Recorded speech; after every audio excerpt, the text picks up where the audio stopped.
कल्याणमध्येच नव्हे तर मुंबईत सुद्धा हे प्रकार घडले आहेत. कल्याणमधली कालची जी घटना आहे मराठी माणसासंदर्भात, मी वारंवार तुमच्यासमोर बोलतोय, लिहितोय, सांगतोय.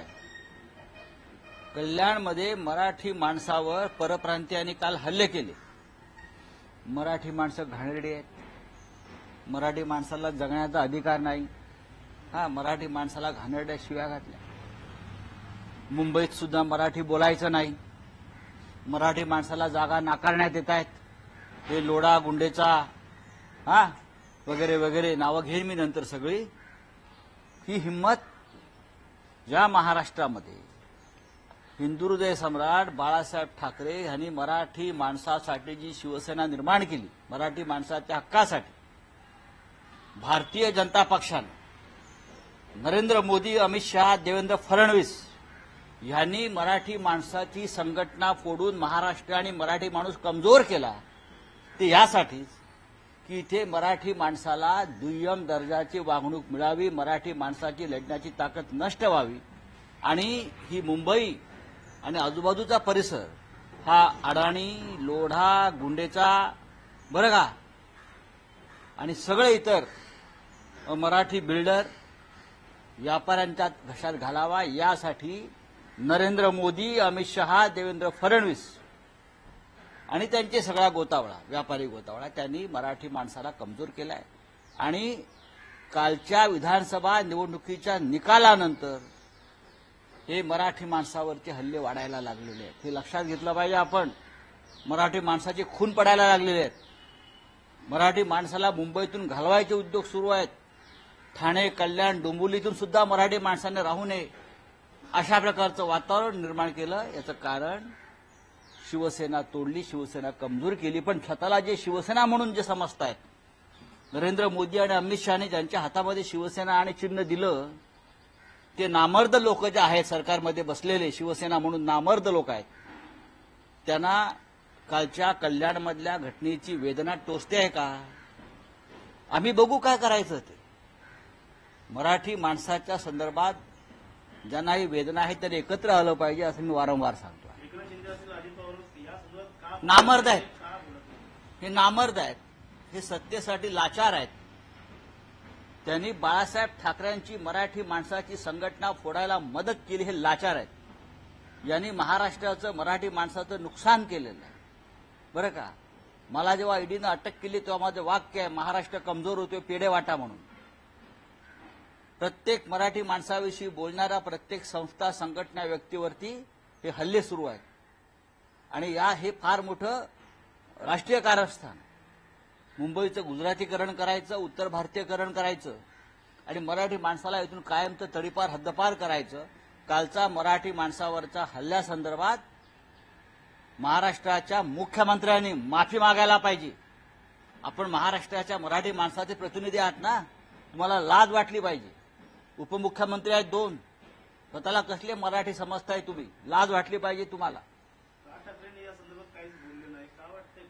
ते भारतीय जनता पक्षाबरोबर आहेत. ते भारतीय जनता पक्षाची भूमिका जी आहे ते पुढे नेते.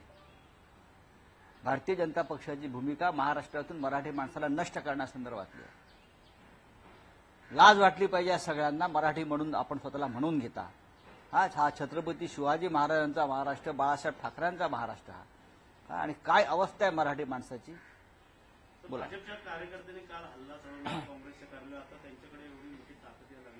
सत्तेचा हा गैरवापर, सत्तेची मस्ती आहे. डॉक्टर बाबासाहेब आंबेडकर, महामानव, भारतरत्न, यांच्या संदर्भात देशाचे गृहमंत्री अमित शहा अपशब्द काढतात आणि त्याविरुद्ध आवाज उठवलेला राजकीय पक्ष, संघटनांवरती असे हल्ले केले जातात. ही सत्तेची मस्ती आहे. पण ही मस्ती जी आहे, इतिहासामध्ये असे अनेक दाखले आहेत. हुकुमशाही आणि असे मस्तवाल लोक हे नष्ट झालेले आहेत.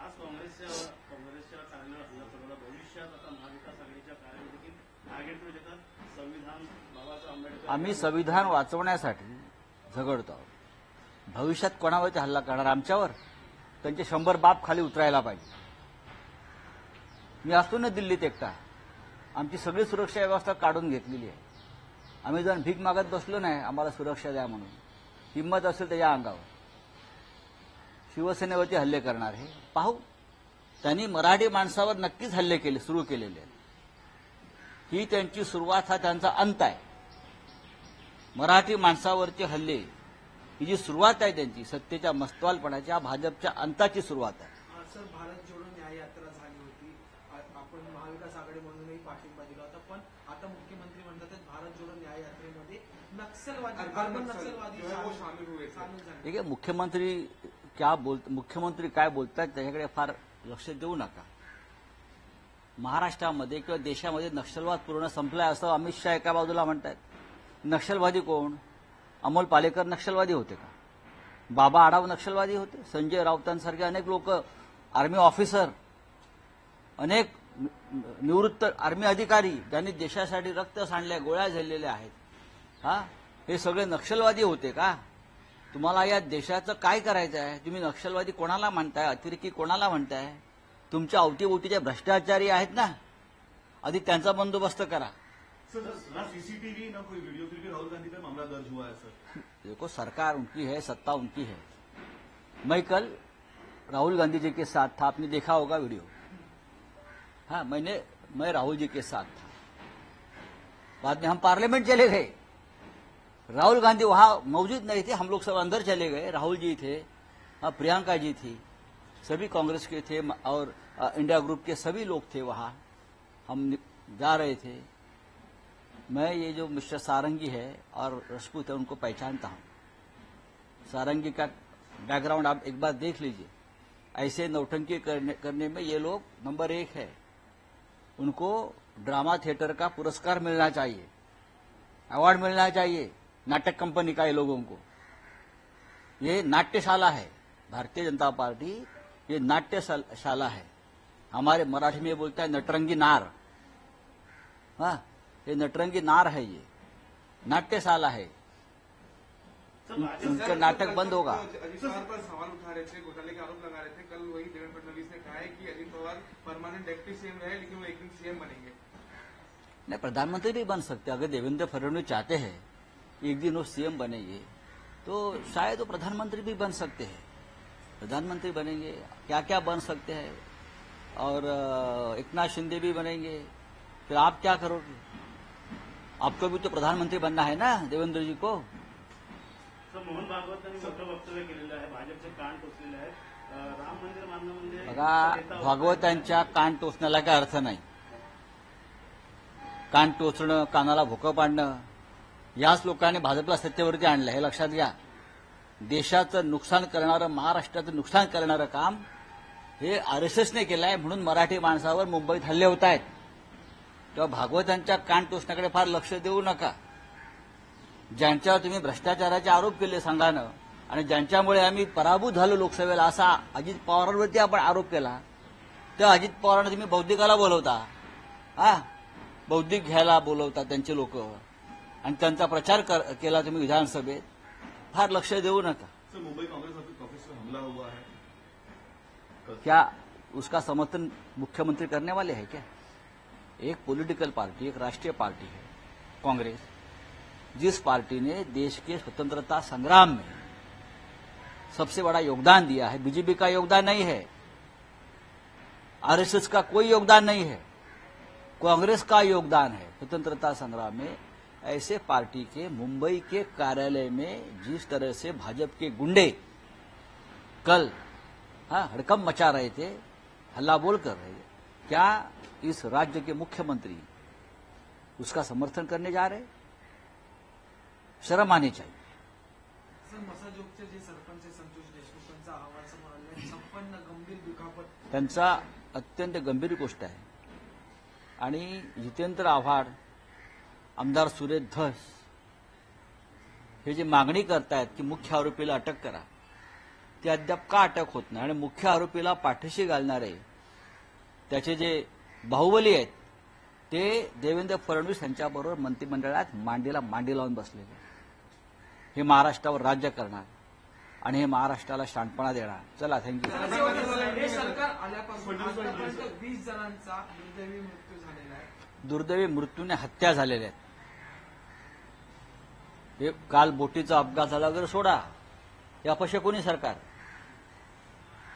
पण महाराष्ट्रात जिल्ह्यात गावागावामध्ये हल्ले, हत्या, दरोडे यांना ऊत आलेला आहे. काल मराठी माणसाची कल्याणमध्ये हत्याच होणार होती, ती वाचली. मुंबईमध्ये ठिकठिकाणी मराठी माणसांवर हल्ले करण्याची कारस्थानं रचली जात आहेत. आमचं लक्ष आहे, आमच्याकडे माहिती येते. कल्याणमध्ये सुरुवात लक्षात घ्या. सर यही सवाल हिंदी में करना समोर चाहेंगे आलेले सर आहे. अनेक हा बोलिए. सर यही सवाल हिंदी में करना चाहेंगे सर क्या कल्याण मध्ये सर कल्याण में जो है एक मराठी फैमिली कल्याण में देखिए मुंबई है, कल्याण भी मुंबई का हिस्सा है. कल्याण हो, डोंबिवली हो, अमरनाथ हो, ये जो लोग आते हैं बाहर से, हम उनको स्वीकार करते हैं. लेकिन महाराष्ट्र में बीजेपी की सरकार आने के बाद उनकी हिम्मत ये बढ़ गई है कि ये मराठी लोगों को ही मुंबई से निकालना चाहते हैं. कल्याण में एक मराठी फैमिली के ऊपर हमला हुआ, इसलिए हमला हुआ कि वो मांसाहार करते हैं. हाँ, वो मांस मच्छी खाते हैं. अगर मांस मच्छी खाते हैं तो उसमें क्या गुनाह है क्या? हम क्षत्रिय लोग हैं, मराठी लोग हैं, हम तो खाएंगे. हम देश की रक्षा करने वाले लोग हैं, तो दाल रोटी खाकर रक्षा करेंगे देश की. आप तो भगोड़े हो सब लोग, आप रणछोड़ दास हो, तो आप हमारे पे हाथ उठाएंगे तो हाथ काट कर फेंक देंगे. लोकशाही मराठी ऐका, पहा, जागरूक रहा.